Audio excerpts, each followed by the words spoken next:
Kita bedah tipis-tipis materi Eja di show 4 Suci 12 Kompas TV. Kalian siap dan bisa kebayang nggak kalau nanti Indonesia di masa depan itu bakal dijalanin sama generasi alpha? Gue sebagai orang tua yang punya anak generasi alpha, gue nggak siap. Anak gue dan teman-temannya ini terlalu modern. Kalian siap punya Pak RT namanya Kenzo? Siap? Di bagian premis ini, Mas Eja menggunakan emosi negatif gua nggak siap. Sedangkan subtopiknya adalah kalau nanti Indonesia di masa depan itu bakal dijalanin sama generasi alpha. Nah, setup dan punchline-nya itu masih sesuai dengan premisnya. Karena di setup punchline ada kalimat, kalian siap nggak punya Pak RT namanya Kenzo? Siap? Nah, kenapa menggunakan kata Pak RT? Kalau menurut saya sih karena jika menggunakan kata presiden, maka tidak terjadi kontras yang sebegitunya sehingga membuat orang ketawa. Kan di bayangan kita ya, Pak RT itu kan orang tua, kumisan, gitu, kacamata. Nah, kalau orang seperti itu dengan visual seperti itu, tapi namanya Kenzo, maka akan jadi komedi. Kalau pakai kata presiden, kayaknya kurang dapat tawa yang sebegitu. Udah nggak ada lagi nanti nama-nama kuliner yang legend, nggak ada. Soto Haji Mamat nggak ada. Adanya soto Haji Xavier, mau lu? Hah? Xavier dari nama aja nggak enak bikin soto.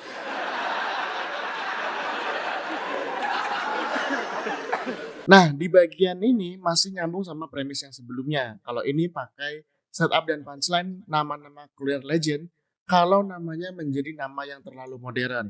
Di sini maksudnya menggunakan soto Haji Xavier yang menurut saya memang kontrasnya sangat kuat sehingga tawa yang dihasilkan oke karena terasa ada ketidakcocokan antara nama kuliner legend dengan nama yang terlalu modern. Apakah bisa dengan opsi lain? Bisa aja. Kalau misalkan saya karena di Jogja konteksnya bisa pakai misal gudeg you Aurora. Nah itu nggak nyambung. Bagusnya Mas Eja adalah tidak berhenti di sini. Dia menggunakan tag yaitu adalah Xavier dari nama aja nggak enak bikin soto. Tambahan yang jeli karena dirasa nama Xavier dan soto bukan sesuatu yang bisa klop. Gua nggak siap, tapi gua percaya sama generasi alpha. Karena kita sepakat generasi ini tuh punya karakter yang berani dan kritis. Anak gua berani banget. Kalau dibandingin zaman kita, dia mau berani banget. Premis selanjutnya itu masih nyambung sama payung premis yang di atas. Mas Eja menggunakan kata berani dan kritis. Nanti ingat-ingat ya, nanti di bit terakhir itu akan diulang kembali untuk menjadi satu kesatuan pembahasan yang utuh. Di bit ini, Mas Eja menggunakan teknik komparasi. Dia akan membandingkan antara zaman dia dengan zaman anaknya yang sekarang. Kita dulu kalau misalnya lagi main PS, terus orang tua manggil nama Eja, muncul alarm. Oh, ada yang salah nih sama yang gue lakuin. Terus dipanggil nama panjang, Muhammad Reza Saputra, tanpa kalimat perintah kita tahu apa yang harus kita lakuin. Matiin PS, mandi, makan, ngaji. Anak gua lagi nonton YouTube, menurut gua udah kelamaan. Gua tegor, gua panggil namanya. Kanya, ya kenapa? Kok jawab? Di bagian setup dan punchline ini, Mas Eja menggunakan konteks apa yang dialami dia di masa lalu. Yang menurut saya juga relate ke saya karena saya juga mengalami hal yang sama. Itulah kenapa di bagian matiin PS, mandi, makan, ngaji, ada beberapa orang yang ketawa karena merasa relate karena dulu dia seperti itu. Nah, kemudian setup punchline ini adalah kita menjadi penasaran. Penonton dibuat berasumsi apa yang dikatakan anaknya Mas Eja ketika mendapat perlakuan yang sama. Gua panggil nama panjangnya Putri Kanyalinara. Ya kenapa Muhammad Reza Saputra dibalikin? Tidak hanya berhenti di situ, Mas Eja masih menggunakan komparasi apa jadinya kalau anaknya Mas Eja dipanggil pakai nama lengkap. Nah, di sini punchline-nya adalah anaknya Mas Eja membalas dengan menyebutkan nama asli ayahnya. Dan ada tag dibalikin. Jadi punchline-nya jadi lebih kuat. Terlalu berani orang dengan karakter ini nanti kalau udah dapet jabatan. Bahaya. Dia kalau jadi menteri pemerintah nih, menteri pertahanan, dia nge-tweet. Serang kita dong, terlalu adem nih, begitu. Tidak hanya berhenti di situ, Mas Eja menggunakan teknik what if untuk memperlebar topik keberanian anak-anak generasi alpha ini. Dan di sini dia pakai konteks jabatan di pemerintahan dengan punchline, serang kita dong, terlalu adem nih. Membayangkan apa jadinya kalau jadi pejabat seperti apa ya kalau jadi orang di pemerintahan seperti apa ya? Sebuah pemilihan yang taktis. Terlalu berani teman-teman. Cuman pertanyaannya, kenapa generasi Alpha bisa punya karakter seberani ini? Karena dia dibesarkan oleh orang tua yang ngebolehin berpendapat dan ninggalin kekerasan. Di bagian premis ini, Mas Eja menggunakan 5W1H untuk memperlebar lagi pembahasannya. Premis ini membuat penonton bersikap, ya. Makanya bisa dibilang ini adalah premis yang bagus. Beda sama generasi kita. Generasi kita mah penuh kekerasan. Kita satu tongkrongan punya cerita pernah dipukul bapak, yakin gua. Kita bisa tanya satu-satu, lu pernah dipukul bapak? Pernah. Lu? Pernah. Lu? Enggak. Kita yang pukul. Di bagian ini, Mas Eja lagi-lagi menggunakan komparasi untuk membandingkan dua generasi terkait dengan kekerasan yang dialami.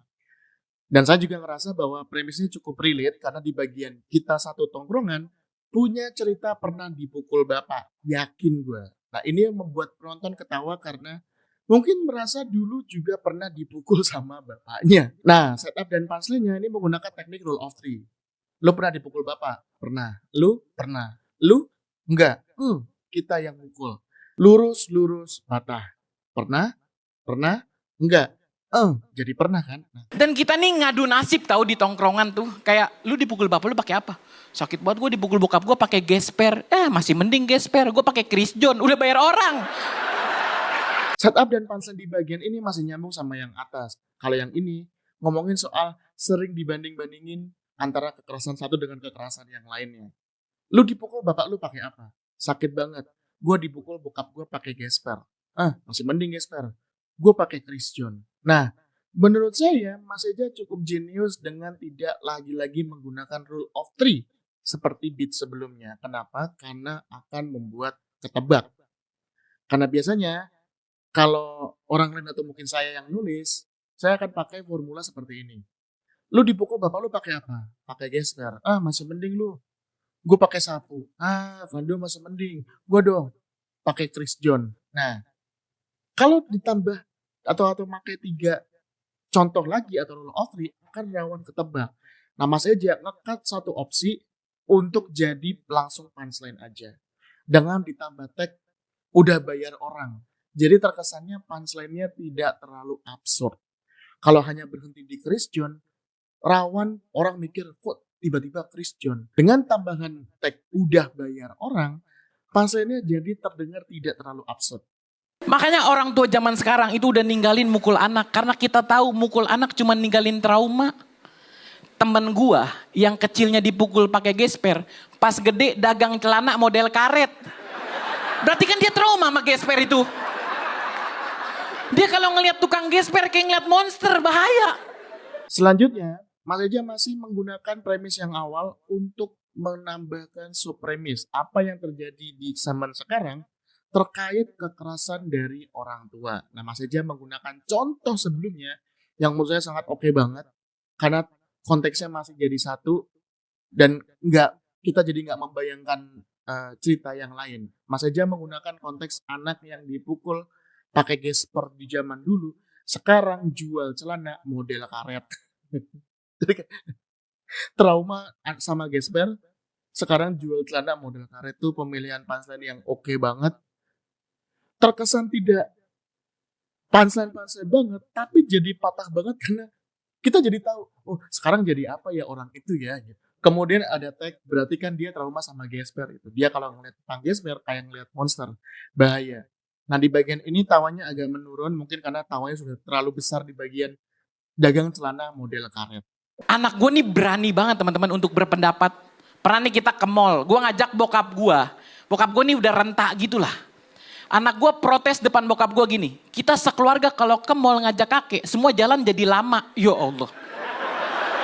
Di subpremis ini kita diajak seberapa berani lagi sih anaknya Mas Eja dengan menghadapi dunia ini. Korbannya adalah sekarang bapaknya Mas Eja sendiri. Jadi kita penasaran, seasbun apa sih anaknya?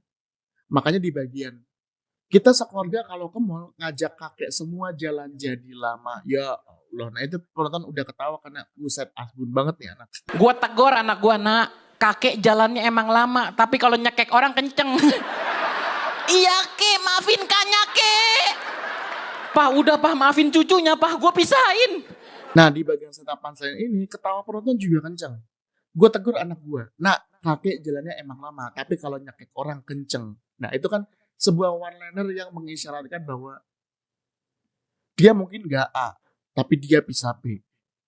Nah, kita sudah terbayang situasinya bahwa itu tuh sebuah ancaman. Tapi kemudian ada plot twist, yaitu adalah ternyata sudah nyekek.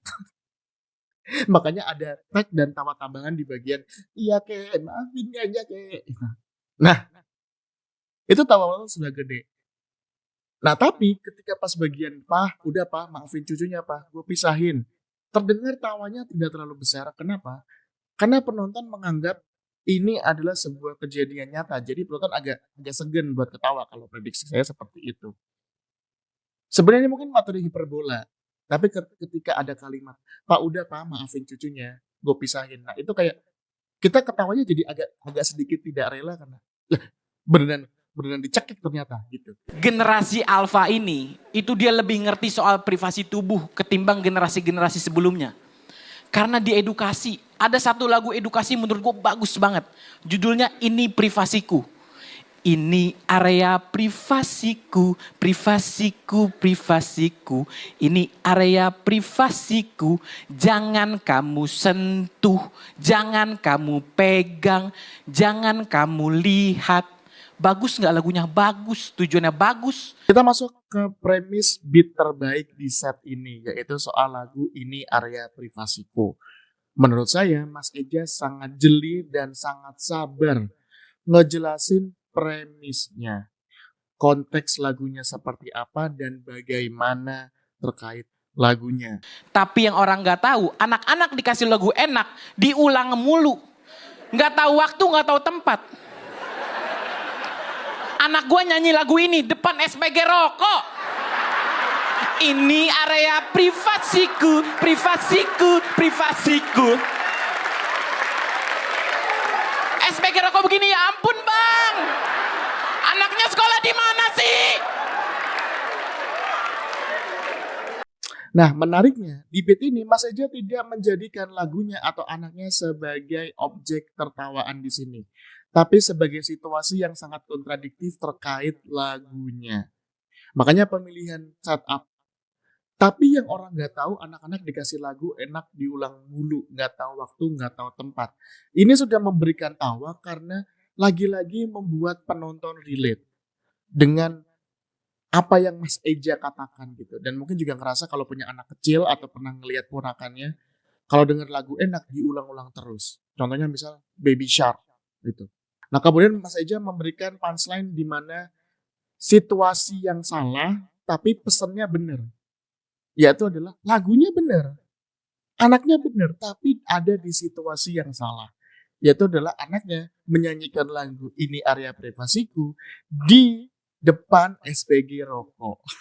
Dan menurut saya pemilihan respon SPG rokoknya juga on point gitu.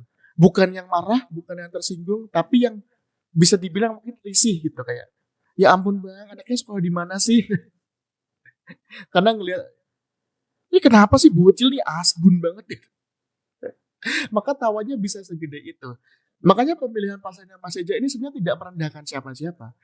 Ia hanya menangkap sebuah fenomena absurd, fenomena nggak jelas, fenomena keasbunan yang sangat kontradiktif gitu. Anak dengan karakter kayak gitu, nanti mereka tuh bisa dapat kerjaan loh. Kayak contohnya mereka bisa kerja sebagai pegawai SPBU Pertamina. Pasti kritis banget tuh. Kalau ada orang naik mobil mewah tapi ngisinya pakai subsidi. Masih nyambung dengan beat sebelumnya, di bagian ini Mas Eja menggunakan what if. Apa jadinya kalau anak seberani itu, anak seasbun itu, menjadi seorang pegawai SPBU di Pertamina. Mungkin akan sangat kritis. Nah, ini masih nyambung dengan beat yang di awal. Makanya penulisannya sangat jenius, masih satu payung yang sama, dan tidak terkesan mecah-mecah gitu beat. Misal nih ada kakek-kakek naik moge, palanya botak, pakai rompi. Pade Indro. Nih yang ngomong Pade bukan gua. Pade Indro masuk antrian subsidi. Diomelin, "Pak, ini antrian subsidi. Pertamax Turbo sebelah sana, pikun ya. Udah botak, pakai rompi nggak pakai baju lagi. Aurat Pak, ingat ini area privasiku. Gua Eja, thank you. Nah, di bagian ini, Mas Eja menggunakan Padre Indro sebagai punchline-nya. Dimana ketika ada orang tua botak pakai rompi naik moge, terus kemudian ke-shoot ke Padre Indro yang kesel gitu. Terus Mas Eja mencoba mengalihkan dengan, wah Padre Indro, nih yang ngomong Padre gitu. Jadi membuat orang berpikir kalau itu sebenarnya dia nggak ngomongin Padre Indro. Nah, brengkesnya Mas Eja ini kemudian punchline-nya dijadikan setup tuh. Ada kata-kata, nah Padre Indro masuk nih antrian subsidi. Jadi kayak, oh emang beneran ngomong. Beneran maksudnya adalah Padre Indro. Nah, setupnya Pak, ini antrian subsidi pertama tubuh sebelah sana. Pikunnya udah botak, pakai rompi, nggak pakai baju lagi. Ingat Pak, ini area privasiku, privasiku, privasiku. Di callback lagi dan menjadi sebuah penampilan yang sangat utuh.